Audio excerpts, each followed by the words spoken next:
finally saw Infinity War. Finally saw it, yes. Indeed.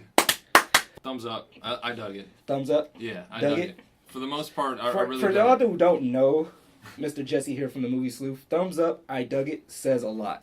Because this guy is very critical in movies. I think a lot of people from the movie Sleuth is, but Yeah. you're really hard to impress. And if he says thumbs up, that's speaking a lot. That's true. Yeah. I can be pretty jaded when it comes to the MCU. I want to refrain from using our judgment system here because I don't want to take away from Michelle's review or Kyle Jonathan's review on the movie Sleuth. Please read those. Yes. I'm not going to give it a score here, but I will say... Spoilers. But I will say that there are going to be some monstrous spoilers here. Spoilers. So this is Super Media Bros. This is the movie Sleuth crossover. This is the biggest crossover event in the history of... Bigger than Marvel versus DC whenever they do that crossover. Whatever. We'll probably be dead before that happens. Yeah. For the most part, I was really shocked at how well balanced it was. Mm-hmm. So many characters. So many characters, so many stories to connect, to wrap intertwine, up. And yeah. Kyle Jonathan actually had this to say about Infinity War, and he said it perfectly. The fact that the Russos are able to maintain coherence across so many different threads is admirable, perhaps even miraculous. And I actually totally agree with that. The amount of skill it must have taken to be able to take 10 years of 18 Marvel movies and make this all work pretty well. I was really impressed by it. It's not the most mind-blowing masterpiece of all time, but wow, they really managed to put something together that works from beginning to end. It has a consistent tone from beginning to end. The villain, man, I'm sorry, I'm kind of taking up all this space. Oh, that's fine. Go ahead, it's fine, man. Fanboy out. You killing it, man. You killing it. I agree, dude. 69, 60 something. 69. Around 60 something characters, just from beginning to end. Just amazing film, like you said, well balanced with all the different characters, different storylines. But I was mind blown at just some of the visual effects from this movie. As far as spoilers, I keep telling this to everyone, my favorite scene is Thanos and Doctor Strange. That was probably the most... battle between... Is that what you're talking about? Oh my God, it was so sweet. Powerful scene in the whole MCU ever. That's just them just going right at it, man. And what did he throw back at him? Like Thanos threw a black hole at him or something? He was throwing all types of stuff that... I was about to say, all types of stuff that I really didn't know what was going on, but I just know it was something deadly, and then... For Doctor Strange to hold his own and just go toe-to-toe with him, it was just mind-blowing. You got to think, Doctor Strange is one powerful dude at this point. Yes. I would consider, right? Yeah, he's the Sorcerer Supreme right now, so he's probably the most powerful Avenger pre-Stormbreaker. Because right now, I think Thor is probably OP right now. Yeah, I had a little theory. When... Doctor Strange was like... Tony, this was the only way. Yeah, because he's done this he's seen the ending 14 million times or something like that. Right. So this would be the one time it works where he gives up the time stone. Right. He has a time stone, right? Yes. I get really tripped up on all the stone names. He's got that, right? So I would assume that for Infinity War Part 2 that he's got something up his sleeve, up his wizard cloak. Whatever. So in my theory, it goes alongside yours. Whatever it is, it has something to do with Doctor Strange and Tony Stark. And this is why. This is my theory. I don't know how it's going to happen, but in the part where they first get on to Ebony Maw's ship, Ebony Maw is the wizard that can control stuff with his mind. God. Yeah, that dude's crazy. After they get him off of the ship and everything, they talk about going to Titan. And Doctor Strange said to Tony Stark and Peter Parker, I will not hesitate to risk y'all lives to save the time stone. But easily, at that point, he easily gave up the time stone. So, going to your part where he says, I've seen 14 million futures, only one we win. Yeah. That one future that he had to see, he must have seen Tony Stark in it, where Tony Stark had to be alive. So, when he gave up the time stone... You're blowing my mind. When he gave him the time stone, he said, please spare his life, not our lives. Dude, he said, spare his life. I hadn't even put any of that shit. So, whatever it is... Tony Stark had to be alive, so that was probably one of him saying this was the only way you had to survive this moment. So he gave it a time stone to save his life. You heard it here. I don't know what Rock that from means. Super Media Bros. Yeah, I don't know what that means. I don't know if Tony Stark is going to create some device that can beat Thanos or something. But whatever Doctor Strange saw, he must have seen Tony Stark alive in that future. This is a totally unique kind of thing. Okay. I think. And it was really cool looking. I loved all his weapons. He and had a stuff he was lot, using. dude.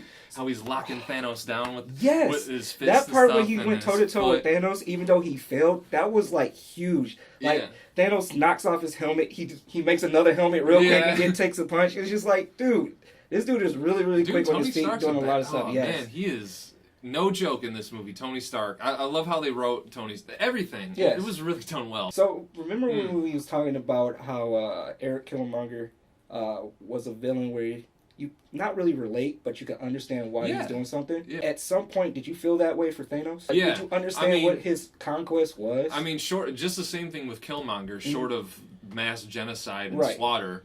You could kind of see where the dude's he was coming at a from. point. He said like everything needs a balance. Yeah. This is him acting on it because he's seen it happen to his homeworld. He said people had to be killed off or we're all going to die. Right. And there's just not enough to go around. Yeah, and he was right. His planet failed that way. So he feels this is an obligation on himself. He feels like it's not that he's trying to rule the universe. He's trying to, in his mind, he thinks he's saving the universe. Millions to save billions. Yeah, so that's... Ozymandias from Watchmen. He said that? Yeah, in the movie anyway. That was the quote from the Zack Snyder movie. It's a very similar pathos or MO for the villain, but actually, I think it was done better in Infinity War. Okay. And I'm a huge fan of Watchmen. Love that movie, love the book. But I think as far as just the villain plot goes, Infinity War was far more convincing. It's because he's just more I want to say more badass than Eric Killmonger. It's because he can get the job done. He did get the job done. He did it. Literally, he did it. He was the only villain. Yo, at the end of that movie, I was like, that's how that ends? Oh my god, it's awesome. I love how they just dropped it like that. Like, all right, go home. The Russo brothers and Thanos just dropped their hairy-ass balls right there in front of everybody.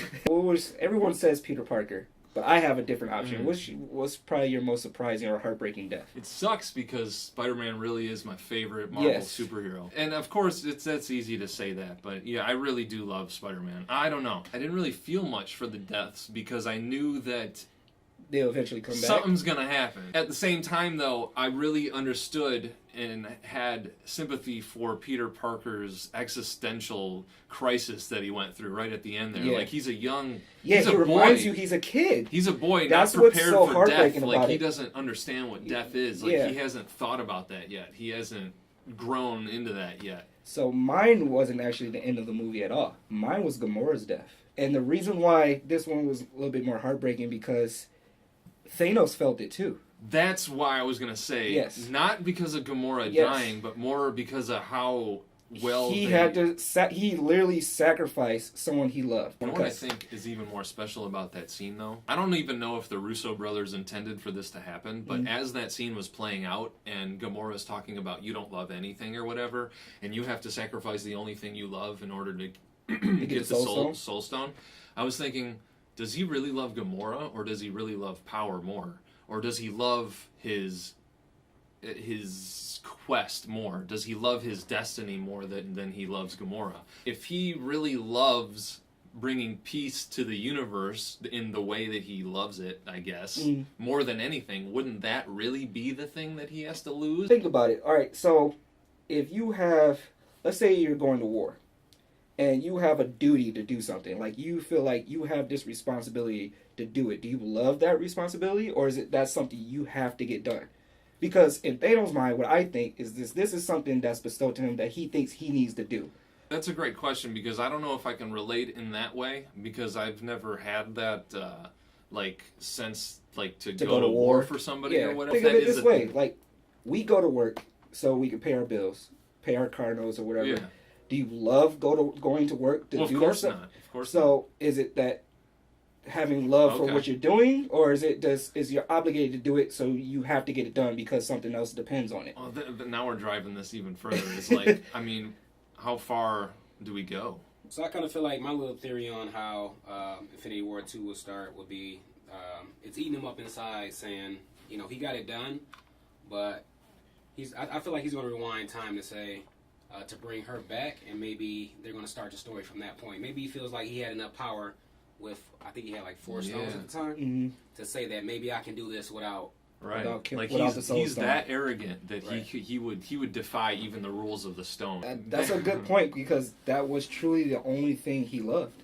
I don't think there's anything else. Right. That could make for a really, that would make for some serious gravity in the next plot. Yeah. So what were some of the things you didn't like about Infinity War? I did not like Bruce Banner in this. Okay. I really feel like the last few movies actually have failed Bruce Banner as a character. To piggyback on the Bruce Banner character, He's just so dopey and he doesn't stupid. even seem smart anymore. Yeah, he's just such a... Like, this is supposed to be one of the smartest people on Earth. With gamma radiation and all that stuff. Yeah. It's like he doesn't know any of that stuff. Now that we've seen Infinity War, finally, Infinity War has come and gone.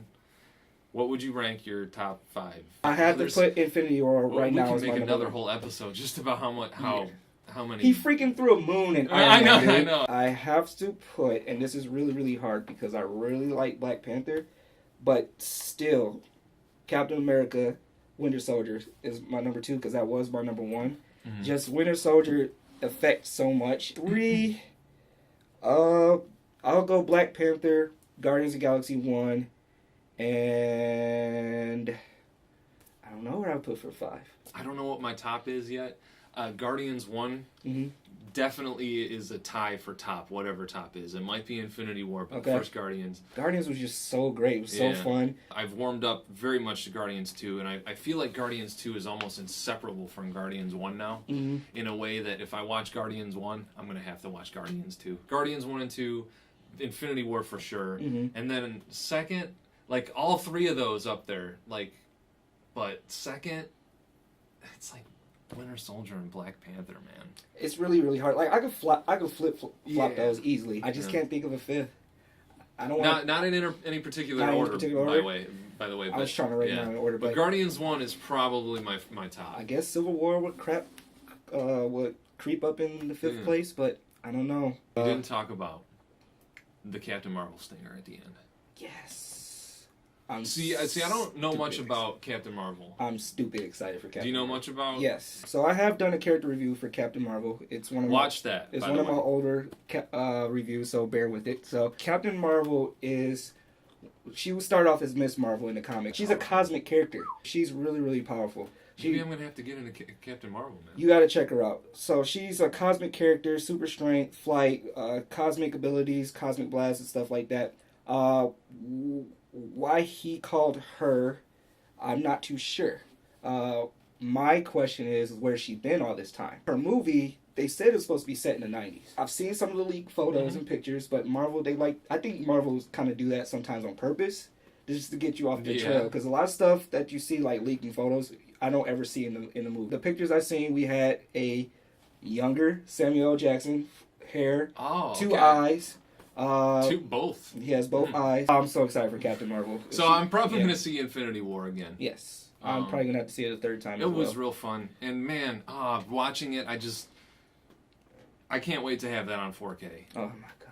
So for no spoilers, no nonsense reviews and coverage, head over to themoviesleuth.com. And then every Tuesday live, we do the Real Crime Podcast on the Movie Sleuth Facebook page. And for comic book character reviews, gameplays, check out Super Media Bros. The latest game we played was Enter the Gungeon. Me and JD3 throw down on that, so check that out. And also, I did Magic Moments for Black Panther. So I talked about some of my favorite moments from that movie, so check that out as well. Remember to like, subscribe, comment, share, all those, hit all the buttons. Hit all the buttons, do all the things.